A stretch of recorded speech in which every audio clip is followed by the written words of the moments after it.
இல்லாம இந்த சினாட் அமைப்புல பழுத்த அனுபவம் கொண்டவர், ஏராளமான பழக்க வழக்கங்களை கொண்டவர்.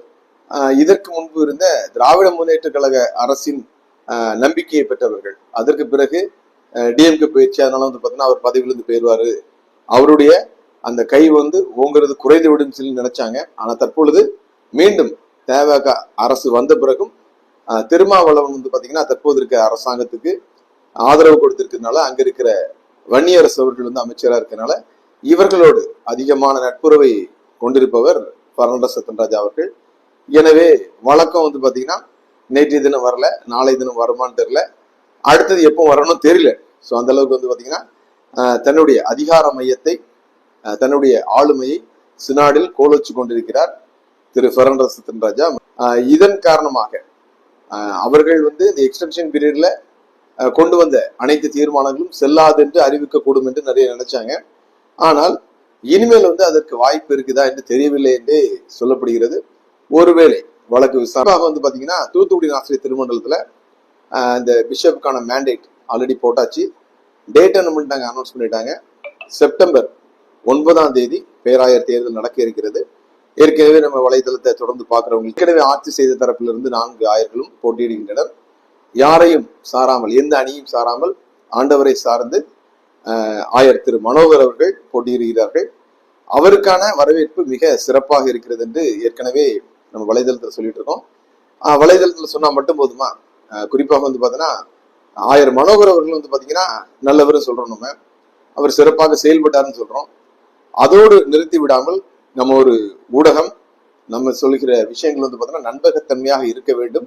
எங்கெல்லாம் அவர் பணி செய்தாரோ அந்த இடத்துல எல்லாம் போய் என்ன பண்ணும், அவரை பற்றி கேட்டு அவர் செய்த நன்மைகளையும் அவரை பற்றியும் வெளியிடலாம் என்று நான் தீர்மானம் செய்தேன். என்ன பாத்தீங்கன்னா, நம்ம ஒருத்தர் ரெக்கமெண்ட் பண்ணும்போது கண்டிப்பா அவர் நல்லவராக இருக்க வேண்டும். வேதாகமத்துல ஒரு வசனம் இருக்கு இல்லையா, கர்த்தர் நல்லவர் என்பதை ருசித்து பாருங்கள்னு ஒரு வசனம் இருக்கு. இயேசு நல்லவர்னு மட்டும் சொன்னா போதாது, அவர் எப்படி நல்லவர்னு சொல்ல தரணும். நமக்கு தேன்னு ஒரு பேப்பர்ல எழுதி வச்சு அதை நம்ம டேஸ்ட் பார்த்தா அதுல சுவை இருக்காது. உண்மையான தேனை என்ன பண்ணோம், கையில் ஊற்றி உண்மையானதா சர்க்கரை பாகா என்று என்ன பண்ணோம், உணர வேண்டும் என்றால் சுவைக்க வேண்டும். அதுபோல ஐயா கடைசியாக பணியாற்றிய சாயரபுரத்துக்கு சென்று அவரை பற்றி செய்திகள் சேகரிக்க வேண்டும் என்று எனது மனதுக்கு அதிக நாட்களாக பாத்தீங்கன்னா ஒரு ஆசை எழுந்து கொண்டிருந்தது. அதன் பொருட்டாக பாத்தீங்கன்னா சாயரபுரம் சென்றிருந்தேன். அவர் அங்கு ஆயராக பணியாற்றிய காலத்தில் பெயர் பெற்று விளங்கிய அந்த ரஃபேல் மருத்துவமனை முன்பாக சென்று பார்த்தேன். கடந்த முறை நான் செல்லும் போது பாத்தீங்கன்னா அந்த மருத்துவமனை நிறைந்திருந்தது. ஏராளமான 2 சக்கர வாகனங்கள், 4 சக்கர வாகனங்கள், ஏராளமான வெளிநோயாளிகள் காத்திருந்து முன்னாங்க சிகிச்சை பெற்று சென்றனர். ஏராளமானவர் சாட்சி சொன்னாங்க. ஆனால் தற்பொழுது பாத்தீங்கன்னா நிலைமை தலைகீழாக மாறி இருக்கிறது. பழிவாங்கும் படலத்தால் அவர் இங்கிருந்து வலுக்கட்டாயமாக மாற்றப்பட்டதன் காரணமாக அந்த மருத்துவமனை தற்பொழுது பொலிவிழந்திருக்கிறது.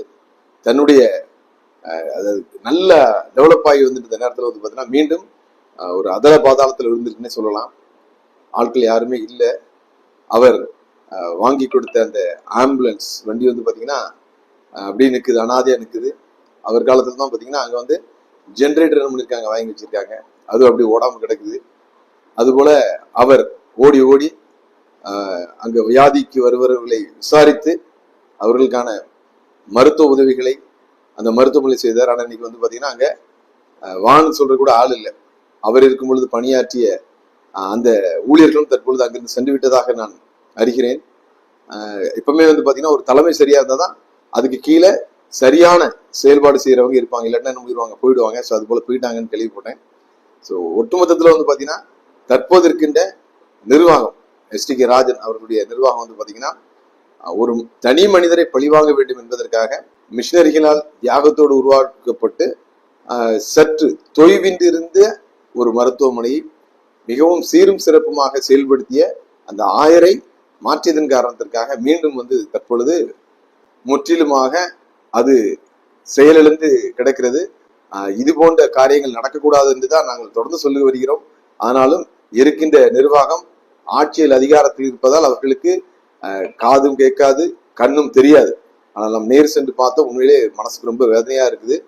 தற்பொழுது நீங்களும் நான் கண்ட எனது புகைப்பட கருவி வழியாக நான் பதிவு செய்த காட்சிகளையும் பாருங்கள்.